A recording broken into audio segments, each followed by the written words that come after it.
அவரும் நம்ம வெட்டி பிள்ளை தான். யாரு? மாண்புமிகு உதயநிதி ஸ்டாலின்.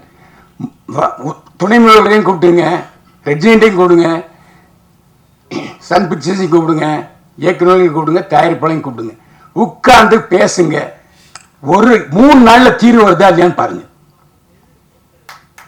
3 நாள்ல தீர்வு வந்துடும். அனைவருக்கும் என்னுடைய நன்றி. ட்ரெய்லர் பார்த்தேன். உண்மையிலே அந்த 2 கதாநாயகரும் நல்லா நடிச்சிருந்தாங்க. அதுமாரி கதாநாயகியும் பழிச்சுட்டு இருந்தாங்க. அவங்களுக்கு இன்னொரு ஹோம்ஒர்க் தேவைன்னு நான் நினைக்கிறேன். பாடல்கள் மிகவும் அருமையாக இருந்தது. ஒளிப்பதிவாளர் திறமையை காட்டியிருந்தார். முக்கியமான விஷயம், 2 இயக்குநர்கள் பேசினாங்க. 2 பேருமே சில விஷயங்கள் தெரியல. ஏன்னா பத்திரிகைக்காரங்கிறதுனால நான் ஒரு விஷயத்தை சொல்கிறேன். இதே பக்கத்தில் இருக்க கமலா தியேட்டரில் 100 ரூபாய்க்கு டிக்கெட் போடுறாங்க. ஒரு நாள் பூரா போடுறாங்க. காசி தியேட்டரில் ஒரு நாளைக்கு 100 ரூபாய்க்கு டிக்கெட் போடுறாங்க. புதன்கிழமை அங்கே போடுறாங்க, இங்கே அதே புதன்கிழமை போடுறாங்க. இதே வாரம் பூரா போடுறதுக்கு என்ன கேடு? அங்கே சிஎஸ்டி இல்லையா? ஸோ தெரிந்து கொள்ளுங்கள். இந்த மாதிரி 2 திரையங்கம் ஒன்று வந்திருக்கு. உட்காந்து பேசுங்க.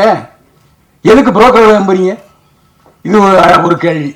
இன்னொரு கேள்வி, அவர் சொல்றதுக்கு பயந்தாரு. நான் சொல்றதுக்கு பயப்பட மாட்டேன். சன் பிக்சர்ஸ், ரெட் ஜெயண்ட் 2 தான் பெரிய படங்களை அப்புறம் வாங்குது. தயாரிப்பாளர்கள், இயக்குநர்கள் போய் உட்காருங்க. 2 பேரையும் கூப்பிடுங்க. என்ன பிரச்சனை சொல்லுங்க. உங்க படத்தெல்லாம் நீங்க 100 ரூபாய்க்கு டிக்கெட் போடுறோம், பேசுங்க. இதே செய்ய மாட்டீங்க. அதான் என்னுடைய கோரிக்கை. அதுக்காக அந்த கூட்டத்துக்கு துணை முதல்வரையும் கூப்பிடுங்க. இங்கேயும் துணை முதல்வர் இருக்காரு, அங்க தெலுங்கானாலையும் பவன் கல்யாண் இருக்காரு. ஒரே நேரத்தில் 2 பேர் திரையுலகத்தில் இருந்து துணை முதல்வர் இருக்காங்க. அவரும் நம்ம வெட்டி பிள்ளை தான். யாரு? மாண்புமிகு உதயநிதி ஸ்டாலின். துணை முதல்வரையும் கூப்பிட்டுங்க, ரெட்ஜெண்ட்டையும் கூப்பிடுங்க, சன் பிக்சர்ஸையும் கூப்பிடுங்க, இயக்குநர்களையும் கூப்பிடுங்க, தயாரிப்பாளையும் கூப்பிடுங்க. உட்கார்ந்து பேசுங்க. ஒரு 3 நாள்ல தீர்வு வருதா இல்லையான்னு பாருங்க. 3 நாள்ல தீர்வு வந்துடும். இங்க என்ன நீங்களே சண்டை போட்டுறீங்க. நான் ஸ்ட்ரைக்கு அனௌன்ஸ் பண்றேன் ஆகஸ்ட் 15 மேல எதுவும் இப்படித்தான் பேசுறீங்களே தவிர வேலை நிறுத்தம். அதான் சூப்பர் ஸ்டார் ரஜினிகாந்த் சொன்னார். எதுக்கு வேலை நிறுத்தம்? நான் நிறுத்தம் செய்ய மாட்டேன். வேலை நிறுத்தம் முடிச்சாரா இல்லையா ரஜினி? வேலை நிறுத்தங்கிற பேச்சே இங்க வேண்டியது இல்லை. படம் எடுக்க எல்லாரும் ரெடியா இருக்காங்க. நீங்க பேச்சுவார்த்தைக்கு தயாரா? என்னுடைய கேள்வி. ஏன்னா நீங்க எல்லாம் மேலோட்டம் பேசுறீங்க. நான் டிஸ்ட்ரிபியூட்டர்ஸ் பேசுறேன், தியேட்டருக்காரங்கிட்ட பேசுறேன், தயாரிப்பாளர்கிட்ட பேசுறேன், நடிகர்கள்ட்டையும் பேசுறேன். நடிகர்களாக சம்பளத்தை வைக்கிறாங்க. நீங்க தானே சம்பளத்தை வைக்கிறீங்க. நான் பல நடிகர்கள்ட்ட பேசிட்டேன். நாங்க வைத்தவே இல்லை. நீங்க இப்ப கூட ரஜினிகாந்த் சொன்னாரு, நான் 35 லட்சம் ரூபாய் சம்பளம் வாங்கிட்டு இருந்தேன். பிரியா படத்துக்கு தயாரிப்பாளர் கதையோசனர் பஞ்சரசம் தான் சொன்னாரு. யோ என்னையா நீ, உனக்கு விவரம் தெரியாம நீ 35 வாங்கிட்டு இருக்க? 1,10,000 சம்பளையா?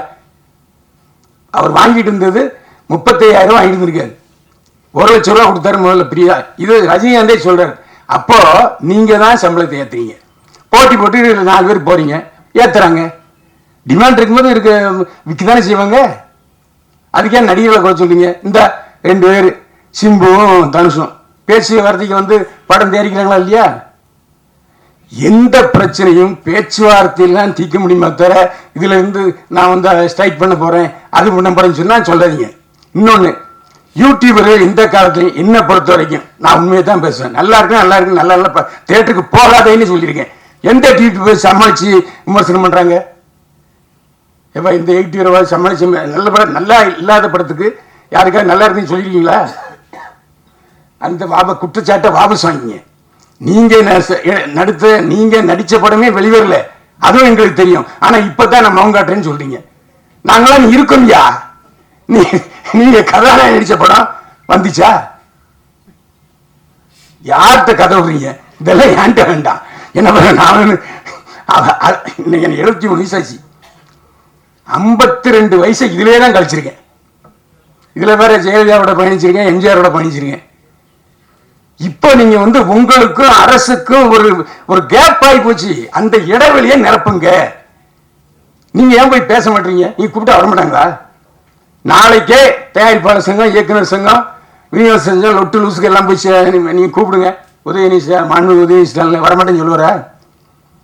இதானே ஒரு பிறந்த வீடு. அவருக்கு இன்னைக்கு துணை முதல்வர் பதவி கிடைச்சிட்டுனாலே அவர் நடிகருங்கிறனால தான். இல்ல யாராச்சும் சொல்லுங்க. எல்லா அவருடைய தேர்தல் 2 தேர்தலையும் அவர் தான் தனியாளா போய் திமுக பிரச்சாரம் பண்ணார். அதனாலதான் அவருக்கு இந்த பதவி. இன்னைக்கும் உதயநிதி ஸ்டாலின் மக்களுக்கு தெரியுது, துணை முதல்வராக தெரியாது, நடிகராக தான் தெரியும். அந்த அளவுக்கு தாய் வீடு இருக்கு. நீங்க பேசுறது கூச்சப்படுறீங்க. நடப்பு தயாரிப்பாளர் சங்கம், கில்டு, லொட்டு, லொசுக்கு இதெல்லாம் வேண்டாம்.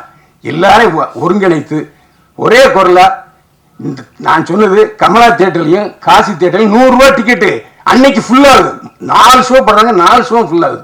அப்ப என்ன அர்த்தம்? ஒரு 2 தியேட்டருக்காரங்க லீட் எடுத்து செய்யறாங்க இல்லையா? அதே மாதிரி 100 ரூபாங்கிற 150 ரூபா.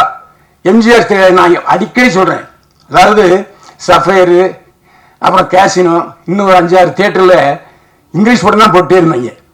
அப்போது முக்தா சீனிவாசன் தான் தயாரிப்பாளர் சங்க தலைவர். நேராக போனார் முதல்வர் எம்ஜிஆர், இந்த மாதிரி உடனே அவர் போட்டார். ஒரு வருஷத்துக்கு 3 மாசம் தமிழ் படம் எல்லா தியேட்டர்லையும் திரையிடணும் ஜியோ போட்டாரு. அதுக்கப்புறம் சஃபயர்ல பில்லா ரிலீஸ் ஆச்சு.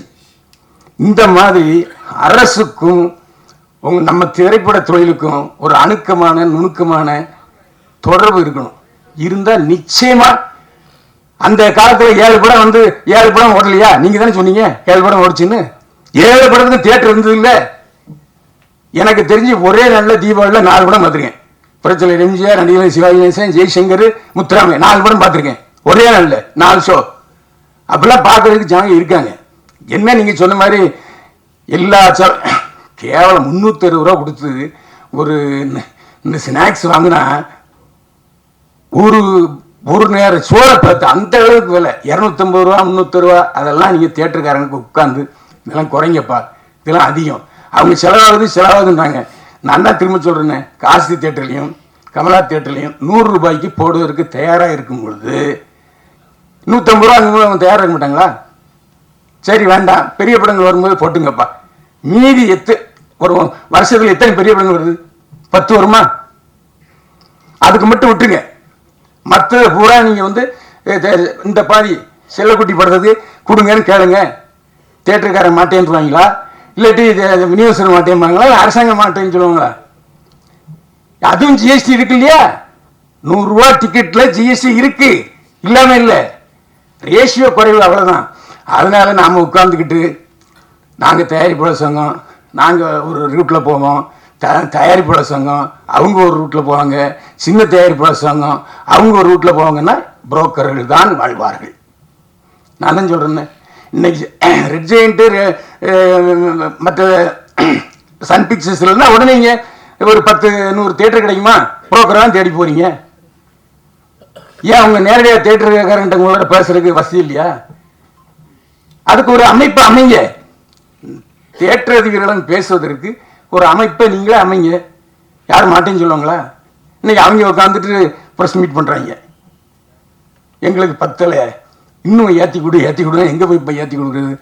ஒரு பத்திரிகையாளன் என்கிற முறையில் இவ்வளோ நாள் இருந்ததில் என்னுடைய அறிவுரைகளை சொன்னேன். ஏன்னா என்ன காரணம்னா சில விஷயங்கள் தெரியாமல் இருக்காங்க. இந்த பேரரசுக்கும் சரி உதயகுமாருக்கும் சரி, இந்த நான் இப்போ 2 தியேட்டரில் 100 ரூபாய்க்கு போடுறது தெரியுமான்னா தெரியாது. அதுக்கு தான் பத்திரிகையாரன் தேவை. ஏன்னா எல்லா இடத்துலையும் மேயரன் வந்து யாருன்னா பத்திரிகையாரன் தான். ஆனால் நீங்கள் என்னடா யூடியூப்காரங்க நல்லா இல்லாத படத்துக்கு கூட நல்லா இருக்குன்னு சொன்னான்னு சொல்றீங்க. அது நல்லது தானே இது? எப்போ நான் ஒருத்தர் இருக்கேன், ஒரு படத்தை கிளி தொங்க விட்டுருவேன். என்னை ஒரு 4 பேர் இருக்காங்க, பார்த்தோன்னே அண்ணே உனக்குண்ணே பார்த்துண்ணே அப்படிம்பாங்க.